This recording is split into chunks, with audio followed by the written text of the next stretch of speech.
Assalamualaikum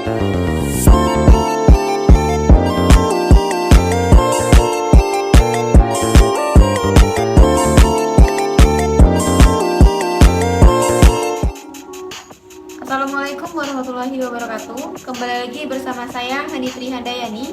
Di video kali ini saya akan menceritakan hasil penelitian dan wawancara mengenai analisis perencanaan proyek pembangunan di Desa Mundung Darat yang terletak di Kecamatan Muaro Sebo, Kabupaten Muaro Jambi, Provinsi Jambi. Pada hasil wawancara kemarin dengan Bapak Muhammad Ali selaku Kepala Desa Mundung Darat, di sana kami membahas mengenai proyek perencanaan pembangunan di Desa Mundung Darat, yaitu berupa pembangunan infrastruktur jalan, yaitu yang mana perbaikan jalan ke arah perkebunan, karena banyak sekali masyarakat di sana itu yang berprofesi sebagai petani, dan juga untuk kondisi dan juga potensi yang ada di desa sana itu yaitu berbasis sawah dan juga perkebunan. Kemudian untuk perencanaan pembangunan yang selanjutnya yaitu fasilitas WC bagi masyarakat, karena masyarakat di sana itu masih banyak yang belum memiliki WC yang layak huni, yang layak pakai, sehingga di sana pemerintah Desa Mundung Darat itu menggunakan dana anggaran desa untuk membangun WC tersebut untuk masyarakat yang bersifat non material, yang mana fasilitas WC layak bagi masyarakat ini dengan target 10 hingga 12 unit per tahun tergantung pada ketersediaan dalam dana desa.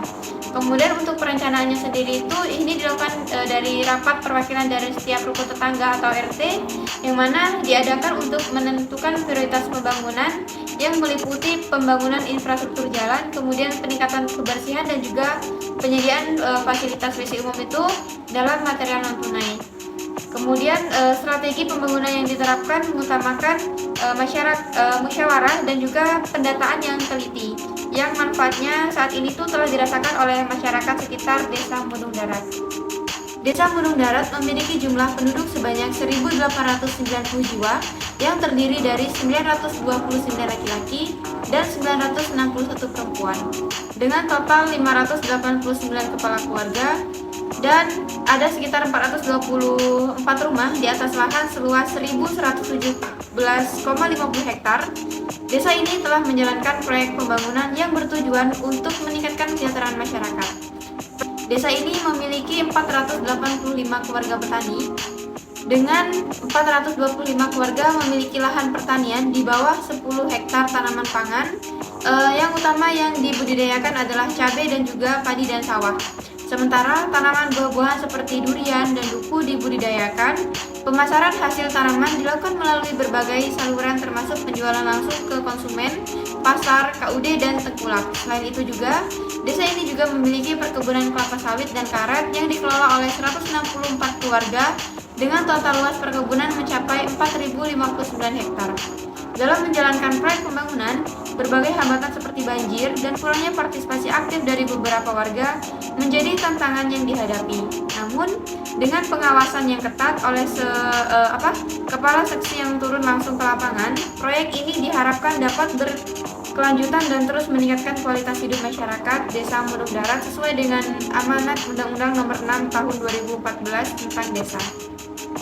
Ada 4 hal yang harus diperhatikan dalam memanajemen proyek pembangunan ini. Yang pertama yaitu melakukan perencanaan proyek pembangunan. Desa Mundung Darat yang terletak di Kecamatan Muaro Sebo, Kabupaten Muaro Jambi, telah merancang proyek pembangunan yang komprehensif untuk meningkatkan kesejahteraan masyarakat setempat. Perencanaan ini dimulai pada tahun 2021 dan terus berjalan hingga saat ini dengan fokus utama pada 2 inisiatif, yaitu pembangunan jalan menuju perkebunan dan penyediaan fasilitas WC yang layak bagi warga. Untuk memastikan proyek ini berjalan dengan lancar dan sesuai dengan kebutuhan masyarakat, diadakanlah rapat perwakilan dari setiap RT guna menentukan prioritas pembangunan. Hasil musyawarah ini menetapkan 3 prioritas utama. Yang pertama yaitu pembangunan infrastruktur jalan menuju perkebunan, kemudian peningkatan kebersihan lingkungan dan juga pelayanan fasilitas WC dalam bentuk material non tunai. Partisipasi aktif dari masyarakat telah menjadi kunci dalam setiap tahap perencanaan dan pelaksanaan proyek. Strategi utama yang digunakan dalam proyek ini adalah musyawarah dan pendataan yang sangat teliti. Melalui musyawarah, semua pemangku kepentingan dapat menyuarakan kebutuhan dan juga aspirasi mereka. Sementara, pendataan membantu dalam mengidentifikasi keluarga yang paling membutuhkan bantuan. Dalam pelaksanaannya, proyek ini menghadapi berbagai tantangan, termasuk banjir dan kurangnya partisipasi aktif dari sebagian warga. Yang mana untuk mengatasi hambatan ini, pemerintah desa bekerja sama dengan kepala seksi yang secara rutin turun langsung ke lapangan untuk mengawasi dan memastikan proyek ini berjalan sesuai dengan rencana.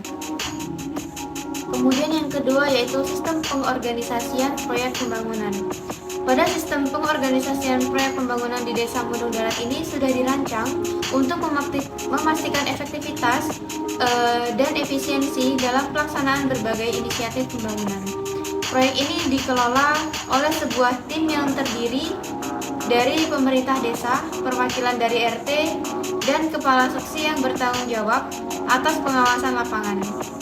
Tim ini berkoordinasi secara berkala melalui rapat-rapat yang diadakan untuk mendiskusikan perkembangan proyek, mengevaluasi tantangan yang dihadapi, dan merumuskan solusi yang diperlukan. Struktur organisasi proyek dimulai dengan kepala desa yang bertindak sebagai penanggung jawab. Kemudian di bawah kepala desa terdapat tim pelaksana. Proyek ini yang dipimpin oleh sekretaris desa yang bertugas untuk mengkoordinasikan berbagai aspek operasional. Setiap anggota tim memiliki tanggung jawab khusus seperti pengelolaan dana desa, logistik material, dan komunikasi dengan masyarakat. Perwakilan dari RT antara tim pelaksana dan warga memastikan bahwa setiap keputusan yang diambil didasarkan kebutuhan dan prioritas masyarakat. Kemudian, selain itu, sistem pengorganisasian proyek ini juga mencakup mekanisme partisipasi masyarakat dengan struktur yang jelas dan tanggung jawab yang terdefinisi. Proyek pembangunan ini diharapkan dapat berjalan dengan lancar dan memberikan manfaat maksimal bagi seluruh masyarakat Desa Mundung Darat.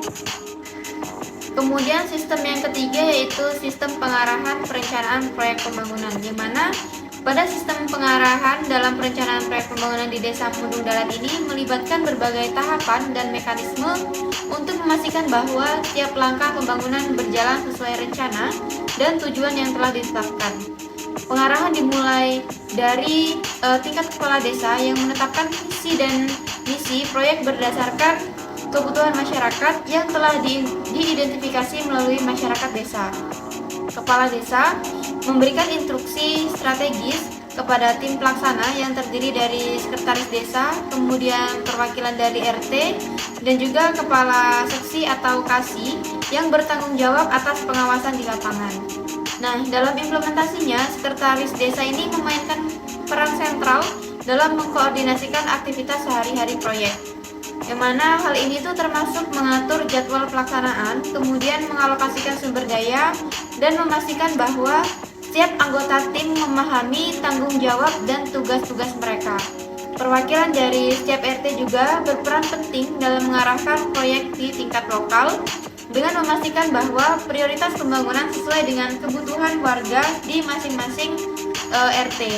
Kemudian mereka juga bertindak sebagai penghubung antara tim pelaksana dan juga masyarakat, membantu menyampaikan arahan dari pimpinan desa kepada warga dan melaporkan umpan balik dari warga kepada tim pelaksana.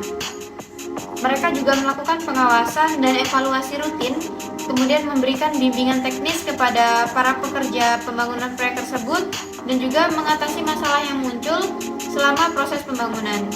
KASI juga bertanggung jawab untuk memastikan bahwa standar kualitas dipenuhi dan bahwa proyek ini tuh berjalan sesuai dengan jadwal yang telah ditetapkan. Yang keempat yaitu proses pengawasan, yang mana proses pengawasan ini perlu dilakukan dalam perencanaan proyek pembangunan. Proses pengawasan dan perencanaan pembangunan di Desa Murung Darat merupakan langkah krusial untuk memastikan bahwa semua kegiatan pembangunan sesuai dengan rencana, standar, dan anggaran yang telah ditetapkan. Pengawasan ini dimulai dari tingkat kepala desa yang bertanggung jawab untuk memberikan arahan strategis dan juga memantau perkembangan proyek secara berkelanjutan. Nah, Kasih di sini juga memiliki peran kunci dalam pengawasan lapangan, melakukan inspeksi rutin untuk memastikan bahwa pekerjaan di lapangan itu sudah sesuai dengan spesifikasi teknis dan jadwal yang telah ditentukan. Kasih juga mengidentifikasi masalah yang muncul, memberikan solusi cepat dan efisien, kemudian melaporkan perkembangan serta kendala kepada kepala desa dan juga tim pelaksana. Kemudian nantinya tim pelaksana ini juga terlibat dalam pengawasan administratif dan memastikan bahwa penggunaan dana desa dilakukan secara transparan dan juga akuntabel. Proyek ini nantinya didokumentasikan secara rinci dengan laporan berkala yang disampaikan kepada pihak terkait. Untuk meningkatkan efektivitas dan juga pengawasan, rapat koordinasi rutin perlu diadakan untuk membahas pengawasan dan merumuskan tindakan-tindakan pengawasan dan juga perbaikan juga diperlukan, yang mana pengawasan juga mencakup penilaian dalam kualitas material dan juga tenaga kerja yang digunakan dalam proyek pembangunan ini. Untuk memastikan bahwa standar kualitas terpenuhi dan pembangunan berkelanjutan ini berjalan dengan baik, maka dibutuhkan partisipasi aktif dari masyarakat dalam melakukan pengawasan dan juga diharapkan melalui mekanisme pelaporan dan juga dialog terbuka sehingga mereka dapat berkontribusi dalam memastikan bahwa proyek ini dapat berjalan dengan baik dan dapat berjalan dengan lancar sesuai dengan kebutuhan yang mereka butuhkan. Sekian informasi yang dapat saya sampaikan, kurang lebihnya saya mohon maaf. Wassalamualaikum warahmatullahi wabarakatuh.